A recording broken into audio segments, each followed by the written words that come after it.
Hello guys, normal గా talent ఉన్న ఒక మనిషికి సపోర్ట్ చేయడం చాలా కష్టం అయిపోయింది ఈ రోజుల్లో. ఎందుకు పనికిరాని వాళ్ళకి, దేనికి ఉపయోగం లేని కంటెంట్లు చేసే వాళ్ళకి విపరీతమైన సపోర్ట్ వస్తుంది. నిజానికి సొసైటీలో అలాంటి వాళ్ళ పనే బాగుంది. ఎగ్జామ్ లో మన పేపర్ చూసి కాపీ కొట్టినాడు లైఫ్ లో సెటిల్ అయి మనకే వచ్చి నీతులు చెప్తే ఆ బాధ ఎలా ఉంటదంటే గుణపం దింపినట్టు ఉంటది. Srikanth Reddy generally daily social మీడియాని ఫాలో అయిన వాళ్ళకి మనోడి కోసం పరిచయం అవసరం లేదు. యూట్యూబ్ లో ప్రాంక్ వీడియోలని క్రింజ్ వీడియోలుగా మార్చిన వాళ్ళలో ఈయనది ఒక పాత్రనే చెప్పుకోవచ్చు. అప్పుడెప్పుడో యూట్యూబ్ ఛానల్ స్టార్ట్ చేసిన కొత్తలో మనోడి కోసం ఒక రోస్ట్ వీడియో చేశా, మళ్ళీ ఇప్పుడు చెయ్యాల్సి వచ్చింది. ఏమైందిరా? విషయం ఏంటంటే యూట్యూబ్ లో ప్రాంక్ వీడియోస్ అవి చేసి వచ్చిన అమౌంట్ అండ్ సేవింగ్స్ కలిపి తనే హీరోగా ఒక సినిమా తీశాడు. కేవలం హీరోయిన్ ప్రొడ్యూసరే కాదు, ఇలా చాలా బ్యాక్గ్రౌండ్ వర్క్స్ చేసి లారీ చాప్టర్ 1 అనే ఒక సినిమా రిలీజ్ చేశాడు. ఎంకరేజ్ చేయరా? నిజానికి నీకున్న ప్యాషన్ కి నువ్వు చేసిన హార్డ్ వర్క్ కి ఐ అప్రిషియేట్ యూ బ్రదర్. కొంతమంది సోకాల్డ్ బాగా బలిసిన బ్యాక్గ్రౌండ్ ఉన్న సినిమాలు తీయడం, నీట్ గా యాక్ట్ చేయడం రాని వాళ్ళతో పోలిస్తే నువ్వు చాలా బెస్ట్. ఎవరో మీ అందరికీ అర్థమయ్యే ఉంటది, ఫోటోలు వేద్దాం అనుకున్నా కానీ స్ట్రైక్స్ వేస్తారని ఆలోచిస్తున్నా. 4 రోజుల ముందు రాజశేఖర్ గారు వచ్చి నాన్నగారిని కలిసినప్పుడు ఏమైంది?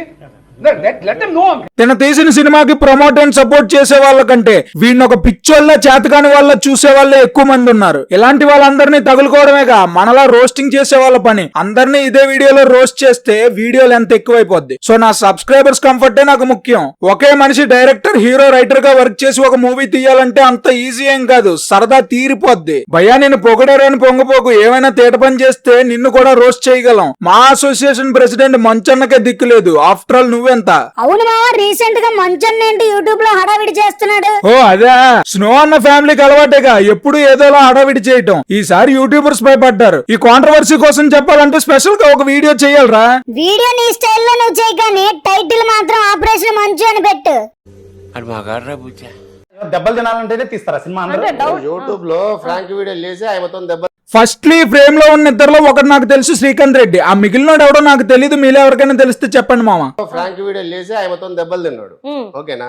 ఇప్పుడు సినిమా ఇండస్ట్రీ వాళ్ళతో దెబ్బలు తినడానికి వచ్చి నీ ఫేస్ వాల్యూ ఏంటి భయ్యా? మరి ఎంత దారుణంగా ఉంది. మంచి చేసినా తిట్లు కాయాల్సి వస్తుంది. ఇదంతా బహుశా ఒకప్పుడు నువ్వు చేసిన ఆ లవడాల ప్రాంక్స్ వల్ల అయ్యి ఉంటది. యూట్యూబ్ లో ఫ్రాంక్ వీడియో లేసి ఆయన మొత్తం దెబ్బలు తిన్నాడు. ఆవిడ పతివ్రత, ఈడో శిరోమణి. ఎవరికి వాళ్ళ మచ్చలు కనిపించవు, పక్కోల మచ్చలు అయితేనే బాగా కనిపిస్తాయి. మన దగ్గర కంటెంట్ ఉండి తీయగలిగే టాలెంట్ ఉంటే చాలు, ఎవ్వరు మన ఫ్రెండ్ కూడా పీకలేరు. ఖచ్చితంగా ప్రజలు సపోర్ట్ చేస్తారు. ఒకప్పుడు యూట్యూబ్ లో ప్రాంక్ వీడియోస్ చూసి కరాటే కళ్యాణి గారు తెగ రియాక్ట్ అయిపోయారు. ఇప్పుడు ఒకసారి ఇన్స్టాగ్రామ్ ఓపెన్ చేసి చూడండి, ఒక్కొక్కరితో లైక్స్ అండ్ ఫాలోవర్స్ కోసం ఎంతలా దిగజారారో మీకే అర్థమవుతుంది. అలాంటి వాళ్ళని ఏం పీకలేరు. ఎవరైనా కొంచెం వీక్ గా, సపోర్ట్ లెస్ గా కనిపిస్తే చాలు వాళ్ళని టార్గెట్ చేసేస్తారు. ఇప్పుడు సినిమా తీసాను, ప్రాబ్లం ఏంటి? ఎంతమందికి అవకాశం ఇచ్చావు? ఎంతమందికి అవకాశం ఇచ్చావా ఏంట్రా? సినిమాలో ఎంతమంది ఉన్నారో అంతమందికి అవకాశం ఇచ్చినట్టే కదా. సూపర్ రా, థాంక్యూ అన్నయ్య. టైమింగ్ సూపర్ రా, థాంక్యూ అన్నయ్య. ఏ సినిమా తీస్తే ఇంతమందికి అవకాశం ఇవ్వాలని రూల్ ఏమైనా ఉందా? ఎంతమందికి అవకాశం ఇచ్చావని అడిగే బదులు నాకెందుకు అవకాశం ఇవ్వలేదని అడుక్కోవచ్చు కదా. ఇదే క్వశ్చన్ నువ్వు బాలయ్య బాబుని అడిగితే నీ ఫ్యూచర్ వేరేలా ఉండేది. అంటే అది కృష్ణనగర్ లో తిరిగే వాళ్ళకి ఎంతమందికి అవకాశం ఇచ్చావు? కృష్ణనగర్ లో చాలా మంది తిరుగుతారు. అలాగని అందరి దగ్గరికి వెళ్లి అవకాశం ఇస్తా నా దగ్గర వర్క్ చేయండి అని అడగలేం కదా. అయినా అవకాశాలు ఎవడో ఇస్తే రావు. మన దగ్గర టాలెంట్ ఉండి మన ప్రయత్నం మనం చేస్తే అవే మనల్ని వెతుక్కొని వస్తాయి. ఎటువంటి బ్యాక్గ్రౌండ్ లేకుండా ఫ్రమ్ స్క్రాచ్ నుండి స్టార్ట్ అయ్యి నెక్స్ట్ లెవెల్ సక్సెస్ అయిన వాళ్ళలో మన ఇండస్ట్రీలో చాలా మంది ఉన్నారు. ఎగ్జాంపుల్ వైవ, హర్ష, సుహాస్, సిద్ధు, జొన్నలగడ్డ, నవీన్ పోలిశెట్టి, యాక్టర్ నాని, ఇలా చెప్పుకుంటూ పోతే ఒక పెద్ద లిస్టే ఉంది. వాళ్ళు చేసిన హార్డ్ వర్క్ అండ్ వాళ్ళకున్న టాలెంటే ఈ రోజు వాళ్ళని ఆ స్థాయిలో కూర్చోబెట్టింది. మనం ఎలా ఎవడో అవకాశాలు ఇస్తాడని ఎదురు చూస్తూ కూర్చునే కంటే మనలో ఉన్న టాలెంట్ నలుగురికి చూపించి ప్రూవ్ చేసుకోవడం చాలా బెస్ట్. లేచి నిలబడు, మీ నిద్ర నుంచి లేవండి. 1000 మంది జూనియర్ ఆర్టిస్టులు, సాంగ్స్, ఐటమ్ సాంగ్, పాటలు, డాన్స్, ఫైటర్స్, వాళ్ళందరికీ 1000 మంది ఉన్నారు నా సినిమాలో. మంచి చేస్తే నా కొడకను రే నాశనం అయిపోతావురా మంది ఉన్నారు. కాదు, ఒక డైరెక్టర్ కి అవకాశం ఇవ్వలేదు. నేను చేసుకున్నా, అదే నాకు వచ్చు కాబట్టి ఆడికేమొచ్చో మూవీ చూస్తే అర్థమవుతుంది. అంతెందుకు, ట్రైలర్ అండ్ సాంగ్స్ చూసినాకే చాలా పాజిటివ్ రెస్పాన్స్ వచ్చింది. తనకున్న ప్యాషన్ తో 2 years చెన్నైలో డైరెక్షన్ కోర్స్ కంప్లీట్ చేశాడు. ముందు ఆడికి కాదు బాబాయ్, నీకేమొచ్చో చెప్పు. దొల్ల ఏ బొక్క రాదు, కానీ పూల జగ్గ ఒకటి వేసుకొచ్చి పాన్స్ పౌడర్ కొట్టుకొని మీడియా ముందుకొచ్చి ఇలా హడావిడి చేస్తూ నోటుకొచ్చిందల్లా వాగుతావు. నుంచి నువ్వు ఇంతకుముందు ఏమైనా సినిమాలు తీసావా కాదా క్వశ్చన్ ఏంటి అసలు? ఇంతకు ముందు సినిమాలు తీస్తేనే ఇప్పుడు సినిమా తీయాలా? ఎర్రి పప్పులు ఎక్కడో ఉండరు, మనుషుల రూపంలో మన మధ్యలోనే తిరుగుతూ ఉంటారు ఇలాగా. కాదు బాబాయ్, ఎంత వయసు వచ్చినా ఇలా ఎలా బిహేవ్ చేయగలుగుతున్నావు? అదేనా ఫస్ట్ సినిమా అని చెప్తుంటే మళ్ళీ ఇంతకు ముందు ఏమైనా సినిమాలు తీసావా అని అడుగుతున్నావు ఏంటి? బుర్ర తక్కువడా. మానవత్వం ఉందా, బుద్ధి ఉందా, బుర్ర ఉందా? దేశం కాలిపోతుంటే జాబ్ ఇంటర్వ్యూస్ లో కూడా ఇంతే. ఫ్రెషర్స్ ని, రీసెంట్ పాస్డ్ అవుట్స్ ని పట్టుకొని ఎక్స్పీరియన్స్ ఉందా అని అడుగుతారు. ఎక్స్పీరియన్స్ ఉంటేనే జాబ్ ఇస్తామంటారు. ఇలాంటివన్నీ విన్నప్పుడు నేను ఎందుకు పుట్టినానా అనిపిస్తుంది సార్. ఈడమ్మ రీసెంట్ పాస్డ్ అవుట్స్ ని, ఫ్రెషర్స్ ని పట్టుకొని ఎక్స్పీరియన్స్ ఉంటేనే జాబ్ ఇస్తాను అంటున్నాడు ఏంట్రా? ఇంకా నేను రాసిన లాస్ట్ సెమిస్టర్ రిజల్ట్ కూడా రాలే, ఎక్స్పీరియన్స్ అడిగేస్తున్నాడు ఈడు. అసలు మినిమం మెచ్యూరిటీ లేనోడు ఈడికి జాబ్ ఎలా వచ్చిందా అనిపిస్తుంది. నువ్వు ఇంతకుముందు ఏమైనా సినిమాలు తీసావా? అలాగే ఉంది నీ ప్రవర్తన కూడా. అంతా నార్మల్ పర్సన్స్ బ్రోస్, అర్థమైన నార్మల్ జస్ట్ మిడిల్ క్లాస్ అబ్బాయిలు మనం. ఓకే, చిన్న కారణం చాలు, అందుకు అన్ని నేనే నేర్చుకోవాలని నేను ప్రతిదీ నా మనసు పెట్టి, దృక్పథం పెట్టి కష్టపడి చేసుకున్నా. ఈ విషయంలో మనం అప్రిషియేట్ చేయొచ్చు. ఎందుకంటే తన సినిమాకి director, producer, hero, music director, editor, stunt master కూడా తనే. ఎంత హార్డ్ వర్క్ చేసినోడిని అట్లీస్ట్ మనం సపోర్ట్ చేయకపోయినా పర్లేదు, కానీ డిస్కరేజ్ మాత్రం చేయకూడదు. విన్న నీకే ఇంత షాకింగ్ గా ఉంటే చూసి నా పరిస్థితి ఏంటి భయ్యా? పాటలు వదిలేను, పాటలు ఇప్పుడు శ్రీకాంత్ డాసం యూట్యూబ్ ఛానల్లో ఉన్నాయి. గైస్, నేను రీసెంట్ గానే మూవీ చూసా. While comparing with other movies ఈ మూవీ బానే ఉంది. ఐటమ్ సాంగ్ కూడా నాకు బానే నచ్చింది. మిగిలిన సాంగ్స్ కూడా పర్లా.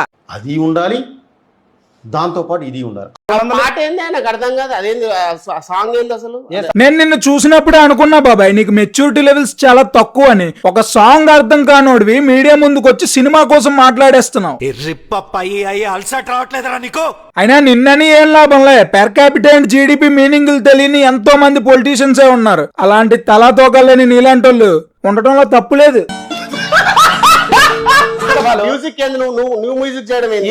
నీలాంటోడికి మర్యాద ఇచ్చి బొక్కరా. కాదురా, నువ్వు మ్యూజిక్ తీయడం ఏంటి అంటున్నావు? ఏ మ్యూజిక్ డైరెక్టర్ అవ్వాలన్నా, మ్యూజిక్ తీయాలన్నా అందంగా ఉండాలా? ఏ ఆడు మ్యూజిక్ తీయకూడదు తప్పు. ఓకే, ఎవరు ఏ పని చేయాలన్నా టాలెంట్ ఉంటే చాలు, ఎవడైనా ఏమైనా చేయొచ్చు. నీలా ఏ బొక్క చేతకన్నా కొడుకులే ఇలా నీతులు మింగుతారు. మ్యూజిక్ ఏంది? నువ్వు మ్యూజిక్ చేయడం ఏంది? ఆహా, లేదా నీకు తబలా ఇస్తాడు, తెల్లారులు కూర్చొని వాయించుకో బాబాయ్. కళ్ళల్లోన టార్చ్ ఉంది, లిప్పుల్లోన స్కాచ్ ఉంది, కింద పైన టోటల్ అంతా సూపర్ ఉన్నది. అది నువ్వు ఎలాంటి వాళ్ళనైతే మీనింగ్లు బాగా అడుగుతావు, ఎందుకంటే వీళ్ళేం పేకలేరు కదా. అదే ఊ అంటావా మామ సాంగ్ కి డబల్ మీనింగ్లు వేసే జబర్దస్త్ షోలని అలాంటి వాళ్ళని మీనింగ్లు అడగగలవా? అడగవు. పుష్ప మూవీలో ఐటమ్ సాంగ్ మీనింగ్ సుకుమార్ గారిని అల్లి అడగగలవా? అడగలేవు. ఎందుకంటే ఇలా అడిగిన రెండో రోజుకే నీ కొత్త చెక్కేస్తారు. రాత్రి నీ ఫ్యామిలీ బయటకు వచ్చేస్తుంది, నువ్వు బొక్కలోకి పోతావు. గట్స్ ఉండాలి బాబాయ్, అందరినీ అడిగే గట్స్ ఉండాలి. అడిగితే అందరినీ అడగాలి, లేదా మూసుకొని కూర్చోవాలి. టోటల్ అంతా సూపర్ ఉన్నది. అది మీనింగ్ తెలియకపోతే ఇంటికి పోయి డిక్షనరీలో వెతుక్కోరా బోసిడీకే. ఓకే, ఇప్పుడు ఒక 50 లక్షలు రిలీజ్ అవుతుంది ఆగస్ట్ 2. ఇప్పుడు నీ సినిమా కానీ పైసలు వస్తాయి అనుకుంటున్నావా నువ్వు? వస్తాయి లేదా పోతాయి. ఆ డబ్బులు ఆడిష్టం, నువ్వేడోరా మధ్యలో. నేను వస్తాయి ఏదో చేస్తానని చేయట్లా. ఆడికి సినిమా అంటే ఒక ప్యాషన్ ఉంది, దానికోసం రిస్క్ చేసి 2 కోట్లు పెట్టి కష్టపడి స్కిల్స్ నేర్చుకుని సినిమా తీశాడు. ఆడికి ఆ పైసలు రాకపోయినా పర్లే, అట్లీస్ట్ నేను నా ప్రయత్నం చేశా అనే ఒక సాటిస్ఫాక్షన్ అయినా ఉంటది. కానీ నీకు మీడియా వాళ్ళు ఇచ్చిన 3000 పేమెంట్ కి కక్కుర్తి పడి కష్టపడిన ఒకరిని అనవసరంగా డిగ్రేడ్ చేసి మాట్లాడా అనే రిగ్రెట్ ఫీల్ నీకు ఖచ్చితంగా ఉంటది. ఒకవేళ నువ్వు అలా రిగ్రెట్ ఫీల్ అవ్వకపోతే అది మంచిదే, ఎందుకంటే నువ్వు మనిషివి కాదని నీకు ఒక క్లారిటీ వచ్చినట్టు. ఏంటి మమ్మీ ఎవడీడు?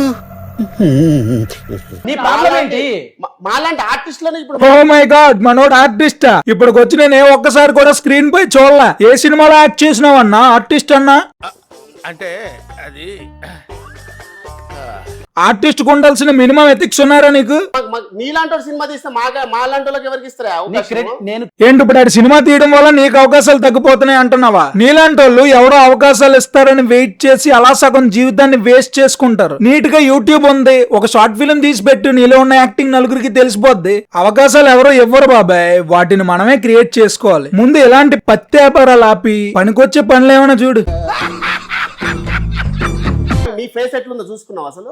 ఆడి ఫేస్ పక్కన పెట్టి ముందు నీ ఫేస్ ఎలా ఉందో చూసుకున్నావా? జూమ్ చేసి చూస్తే చిన్నపిల్లలు కూడా భయపడతారు. అది నీ ఫేస్ వాల్యూ. మళ్ళీ నువ్వు వాడిని అంటున్నావు. హీరో అసలు ఎవడన్నా నాకు తెలుసండి, మనోడికి ఎవడు హీరో ఛాన్స్ ఎవడు ఇవ్వలే. యాక్టర్ ఛాన్స్ కూడా ఇవ్వలే. ఓకే, నువ్వన్నట్టు ఎవడో ఛాన్స్ ఇవ్వలేదనే అనుకుందాం. బట్ నీలో ఎదుగుతున్నోని చూసి ఏడవట్లేదు. ఏదోలా ఆడి ప్రయత్నం ఆడు చేశాడు, కనీసం ఒక సినిమా తీశాడు. నువ్వేం చేసావు? ఇదిగో మీడియా ముందు పనికిమాలిన వాళ్ళగా నోటుకొచ్చింది వాగుతూ వాడిని క్రిటిసైజ్ చేస్తున్నావు. మనిషి మారడు, మారలేడు. ఎవరెత్తారు అసలు ఫస్ట్ ఆఫ్ ఆల్? ఏంటి, ఎవడో తెలియకుండానే ఆయనతో ఇంటర్వ్యూలో కూర్చున్నావా? ఎందుకో అనుకున్నా, అందుకే నేను ఇలా మింగుతున్నారు. ఆర్టిస్టే, నువ్వెవరివి? మీరు ఆయన ఆర్టిస్ట్ బాబాయ్, ఇందాకటి నుండి ఆర్టిస్టు అని తెగ ఎలివేట్ చేసుకుంటున్నావు. ఇప్పటికి వచ్చి నేను నా పర్సనల్ గా ఏ ఒక్క షోలో గానీ సినిమాలో గానీ చూడలే. ఇంతకీ నువ్వు ఏ ఆర్టిస్టు? ఓ, మేకప్ ఆర్టిస్టా? Okay okay. నువ్వు ఫ్రాంకులు చేసుకుంటావు. నేను ఆర్టిస్ట్, నేను సినిమాలో కూడా చేసుకుంటా, నేను షోలలో కూడా చేస్తున్నా. నువ్వు ఆర్టిస్ట్ అని నువ్వు చెప్పుకుంటే గానీ నలుగురికి తెలియలేదు. అది నీ రేంజ్. మళ్ళీ నువ్వు ఇంకొకరిని డిగ్రేడ్ చేస్తున్నావు, అది మీడియా ముందుకు వచ్చి. కొంచెమైనా ఆలోచించాలి భయ్యా, బుర్రపెట్టి. నువ్వు ఫ్రాంకులు చేసుకుంటావు, నేను ఆర్టిస్ట్. ఏరా బాబు, ఏ ప్రాంకులు చేసుకుంటే తప్ప? ఇవే ప్రాంకులను వాడుకొని ఇండస్ట్రీలో సినిమాలే ప్రమోట్ చేసుకున్నారు. వీలైతే ఎంకరేజ్ చేయండి రా, లేదంటే మూసుకొని కూర్చోండి. ఇలా కించపరిచి మాట్లాడడం కరెక్ట్ కాదు. మన ఇండియన్ సైకాలజీ అంతా ఒక పేత పైకి ఎక్కుతుంటే ఇంకో పేత వెనక నుంచి కాలు పట్టుకొని లాగేస్తుంది. ఈ వీడియోపై మీ అభిప్రాయం ఏంటో కమెంట్ చేయండి. లిటరల్లీ ఇంటర్వ్యూ చూసినప్పుడు నాకు చాలా ఒళ్ళు మండింది.